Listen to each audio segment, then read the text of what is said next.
बिहार में फिर से चुनाव होना चाहिए।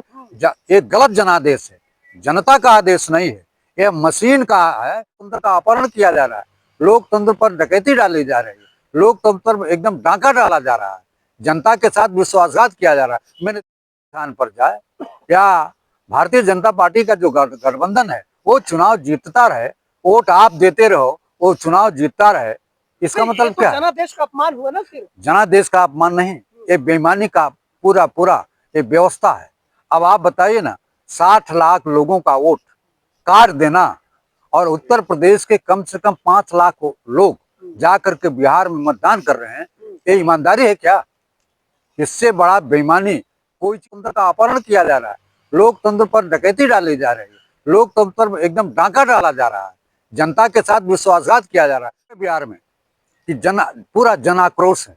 बिहार के लोग भारतीय जनता पार्टी के नेताओं को खदेड़ रहे थे, उनकी मिनिस्ट्रान को खदेड़ रहे थे, काला झंडा दिखा रहे थे, डंडा लेकर के अपने गांव से बाहर खदेड़ रहे थे। इनकी मंत्रियों को मैंने देखा, इनके सांसदों को मैंने देखा, उसके बावजूद भी प्रचंड बहुमत की सरकार बन जाए, निश्चित रूप से। नहीं तो फिर आप फिर चाहते हैं फिर से चुनाव हो? निश्चित चुनाव होना चाहिए।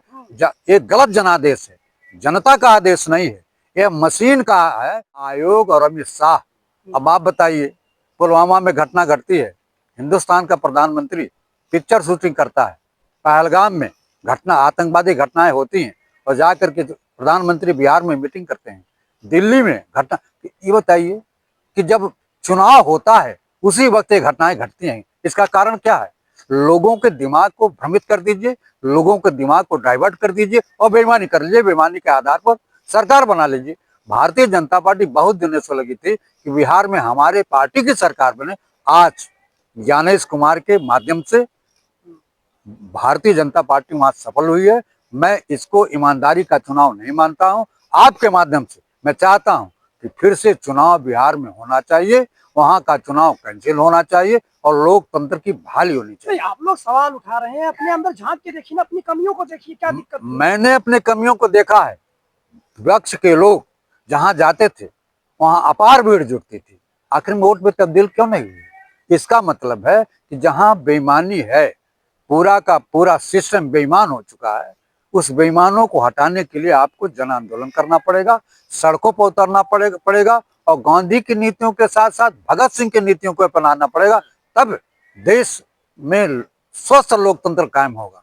बीजेपी के लोग कह रहे हैं कब तक आप लोग रोते रहेंगे वोट चोरी का? ये अब आप बताइए, कोई आरोप आप चुनाव आयोग सुनने को तैयार नहीं है। चुनाव आयोग अब तक ईमानदार रहा है। टीएन शेषन भी चुनाव आयुक्त थे, उन्होंने ईमानदारी से चुनाव कराया। ज्ञानेश कुमार से भ्रष्ट आप बताइए, इनकी बेटी भी डीएम है, इनका दामाद भी डीएम है, सारे लोग मौज पानी ले रहे हैं, अच्छे जगहों पर पोस्टिंग उनकी है। और आज आप कहते हैं ना कि मुकदमा कर दीजिए। चुनाव आयोग में जो उन्होंने कानून बनाया है नरेंद्र मोदी की सरकार ने कि चुनाव आयोग के खिलाफ आप कहीं मुकदमा नहीं कर सकते हैं, और इतना नहीं, उनके रिटायर होने के बाद भी चुनाव आयोग पर कोई मुकदमा नहीं हो सकता है। आप जानकारी रखिए, कानून की जानकारी रखिए। इसलिए विपक्ष हताश हो गया है।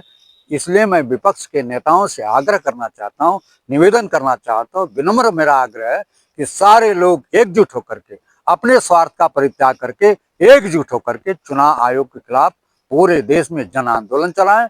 जिस तरह से जयप्रकाश नारायण ने हमारी सरकार, कांग्रेस पार्टी की सरकार को हटाने के लिए जन आंदोलन चलाया था, उसी प्रकार आज आवश्यकता है चुनाव आयोग और नरेंद्र मोदी की सरकार के विपक्ष एकजुट होकर के, एकजाई होकर के, एक मत होकर के आंदोलन करें और इस भ्रष्ट चुनाव आयोग को हटाएं।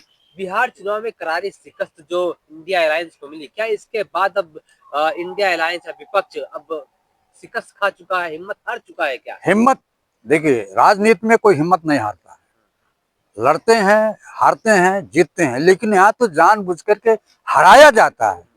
देखिए इसके पहले उत्तर प्रदेश में चुनाव हुआ, उत्तर प्रदेश में मेंबर ऑफ पार्लियामेंट के चुनाव में भारतीय जनता पार्टी बुरी तरह से हारी थी। वहाँ इंडिया गठबंधन, चाहे सपा हो चाहे कांग्रेस के लोग हों, वहाँ मेंबर ऑफ पार्लियामेंट चुनाव जीते थे।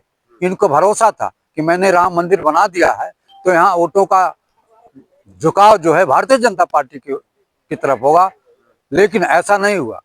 इसलिए इन्होंने सतर्क होकर के महाराष्ट्र का जिस तरह से प्रयोग किया उसी प्रकार से बिहार में इन्होंने प्रयोग किया महाराष्ट्र के तर्ज पर, और अपनी सरकार को, अपनी पार्टी को सबसे बड़ा दल बनाया। इसलिए अगर गवर्नर बुलाता है तो सबसे बड़े दल के नेता को बुलाएगा, और नीतीश कुमार को परे रख करके भी पासवान को लेकर के, मांझी को लेकर के उनकी संख्या हो जाती है सरकार बनाने की। नीतीश कुमार को चेहरा बताया गया था तो वही मुख्यमंत्री बनेंगे। देखिए, ये जो कहते हैं वो करते नहीं है।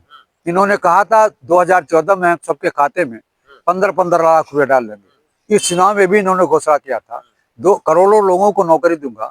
2014 में नरेंद्र मोदी ने किया था। नरेंद्र मोदी की सरकार जो कहती है वो करती नहीं है, कभी वादा पूरा नहीं करती। यहाँ किसान आंदोलन हुआ, किसान आंदोलन के सामने इनको मजबूरी में झुकना पड़ा, और आज स्थिति ये है बिहार की कि बिहार के लोग फिर लटक करके जो मजदूर हैं वो वापस जा रहे हैं। इन्होंने कहा था, कितने बड़े जुट्टे हैं कि देश की जनता से, बिहार की जनता से झूठ बोला कि छठ के आयोजन के समय में हम 12,000 ट्रेनों को देंगे, लेकिन एक भी ट्रेन नहीं दिया। और यही चुनाव के दौरान में हरियाणा से 3 स्पेशल ट्रेनें बिहार को भेजी गई। वो सब फर्जी बोगस वोट थे, उन वोटों को जाकर के वहां डलवाया गया, फिर स्पेशल ट्रेन से उन लोगों को वापस हरियाणा भेजा गया। एक आखिरी सवाल, और चोर गद्दी छोड़ के जो नारे लगाए गए, जो रैलियां निकाली गई, क्या ये पद यात्रा तमाम चीजें बर्बाद हो चुकी हैं? और क्या इसके बाद अब क्या इनका आगे का रणनीति होगा कि हम उनसे कैसे लड़े और निपटे? देखिए, मैं तो अपने दल के बड़े नेताओं से, चाहे कांग्रेस के बड़े नेता हो, राहुल गांधी हो, प्रियंका गांधी हो, या इंडिया गठबंधन के हर दल के लोगों से मेरा यही अपील है कि बिहार के चुनाव को कैंसिल कराने के लिए भी आंदोलन करें। हम इसको जनादेश नहीं मानते, ये मशीन का आदेश है। मशीन के माध्यम से इन लोगों ने चुनाव जीता है।